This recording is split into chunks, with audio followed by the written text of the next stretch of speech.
Hi అండి, welcome to the home made food. ఈరోజు మన రెసిపీ వచ్చేసరికల్లా కాజు చికెన్ రెసిపీ అండి.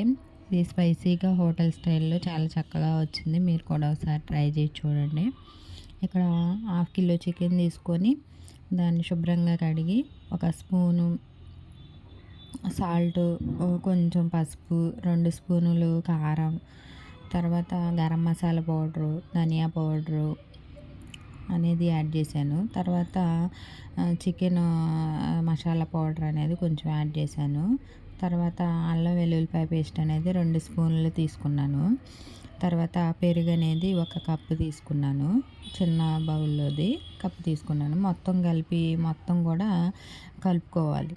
చక్కగా మిక్స్ చేసుకోవాలి. ఇట్లా మెత్తగా మిక్స్ చేసుకొని వాటిలో పట్టేటట్లుగా ఈ ఫ్లేవర్స్ అన్నీ కూడా కొంచెం బాగా కలుపుకోవాల్సి ఉంటుంది. అలా కలుపుకున్న తర్వాత దీన్ని చక్కగా మూత పెట్టి ఒక హాఫ్ అన్ అవర్ సేపు మనం పక్కనే ఉంచుకోవాలి.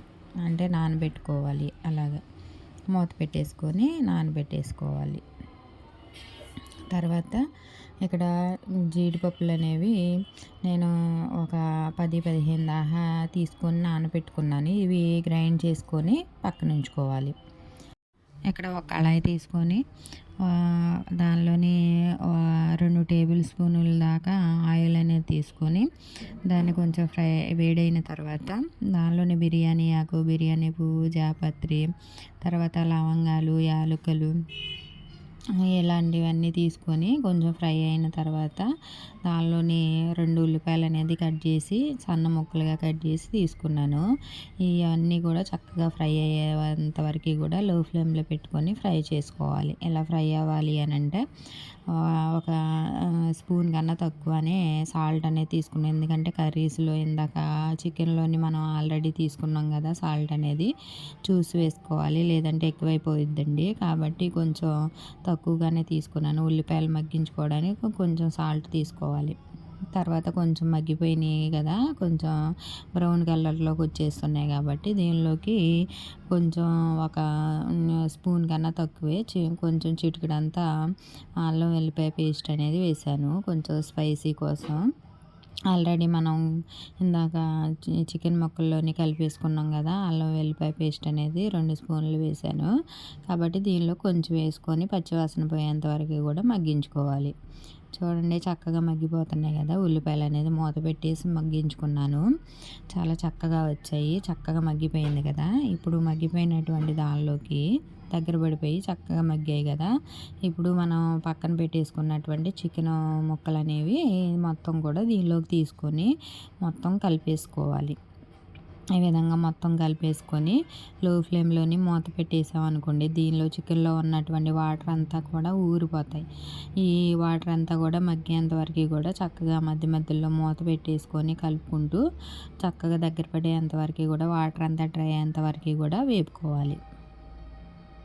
ఇలా వేపుకోవడం వల్ల చికెన్ కూడా చక్కగా ఉడుకుతూ ఉంటుందండి, పచ్చివాసన లేకుండా ఉంటుంది. కాబట్టి లో ఫ్లేమ్లో పెట్టేసుకొని చక్కగా వాటర్ అన్ని ఊరిని చూసారు కదా, అవన్నీ కూడా ఆవిరయ్యేంత వరకు కూడా చక్కగా వేపుకోవాలి. చక్కగా వాటర్ అంతా కూడా పోయి డ్రై అయిపోయింది కదా చికెను. ఇప్పుడు దీనిలోకి 2 టమాటాలు కొంచెం జ్యూస్ లాగా పట్టుకున్నాను, అంటే గుజ్జులాగా పట్టుకున్నాను, మిక్సీ పట్టుకున్నాను. ఆ జ్యూస్ అనేది దీనిలోకి యాడ్ చేసుకోవాలి. ఇప్పుడు దీనిలోకి యాడ్ చేసుకున్నాం. ఆల్రెడీ పెరుగు అనేది మనం యూస్ చేసాం కాబట్టి అది కూడా పుల్లగానే ఉంటుంది. కాబట్టి కొంచెం మన టమాటాలు అనేవి 2 చాలండి. మరి కొంచెం గ్రేవీ కావాలి అనుకుంటే మాత్రం 3 అనేది వాడుకోండి. అలా జ్యూస్ లాగా పట్టుకొని దీనిలో వేసేసుకుంటే తొందరగా ఉడికిపోతాయి కాబట్టి జ్యూస్ లాగా పట్టుకున్నాను. ఈ టమాటా గుజ్జు అనేది పచ్చివాసన పోయేంత వరకు కూడా లో ఫ్లేమ్లో పెట్టుకొని చక్కగా మగ్గించుకోవాలి. మగ్గిపోయిన తర్వాత కొంచెం దగ్గర పడుతుంది అనుకున్నప్పుడు దీనిలోకి చక్కగా దగ్గర పడిపోయింది కదా, దీనిలోకి ఇప్పుడు మనం ఇక్కడ ముందుగా మీకు చూపించిన విధంగా జీడిపప్పులు అనేవి నేను నానబెట్టుకుని మిక్సీ పట్టుకున్నాను కదా, జీడిపప్పులు అనేవి నానబెట్టుకొని మిక్సీ పట్టుకున్నటువంటి రసాన్ని దీనిలో వేయాలి. కొంచెం గరం మసాలా పౌడరు, కొంచెం కారం కూడా యాడ్ చేశాను. ఎందుకంటే మనం ముక్కలకి కారం అనేది కలిపాం కానీ తర్వాత పులుసులోకి కారం అనేది సరిపోదు కాబట్టి కొంచెం కారం అనేది యాడ్ చేశాను, కొంచెం గరం మసాలా యాడ్ చేశాను. ఆల్రెడీ మనం జీడిపప్పులు పేస్ట్ అనేది కూడా యాడ్ చేశాను. ఈ మొత్తం కూడా కొంచెం పచ్చివాసన పోయేంత వరకు కూడా మీడియం ఫ్లేమ్లో పెట్టుకొని మగ్గించుకోవాలి. కొంచెం మగ్గిపోయింది కదా, ఇప్పుడు మగ్గిపోయిన తర్వాత దీనిలోకి కొంచెం కసూరి మేతి అనేది యాడ్ చేశాను. దింపే ముందు కానీ యాడ్ చేసుకోవాలండి, చాలా బాగుంటుంది, టేస్టీగా ఉంటుంది. కసూరి మేతి అనేది మార్కెట్లో దొరుకుతుంది, అవైలబుల్గా ఉంటుంది. మీరు కూడా తెచ్చి వాడుకోండి, చాలా బాగుంటుంది, టేస్టీగా ఉంటుందన్నమాట. హోటల్ స్టైల్లో లాగా వస్తుంది. కాబట్టి ఇప్పుడు దీనిలో సాల్ట్ సరిపోయిందా లేదా అనేది చూసుకొని, సరిపోకపోతే కొంచెం యాడ్ చేసుకోవచ్చు, సరిపోతే ఏం లేదండి. దీనిలోకి జీడిపప్పులు అనేది మామూలుగా వేసానండి, వేసి కలుపుకున్నాను అంతే. మనకి కాజు చికెన్ కర్రీ అనేది రెడీ అయిపోయింది. హోటల్ స్టైల్లోని గుజ్జు గుజ్జుగా చాలా చక్కగా ఉంటుంది. మీరు కూడా ఒకసారి ట్రై చేసి చూడండి. నా ఛానల్ కనుక మీకు నచ్చినట్లయితే ప్లీజ్ లైక్ చేయండి, షేర్ చేయండి, సబ్స్క్రైబ్ చేయండి. ఓకేనండి, బాయ్.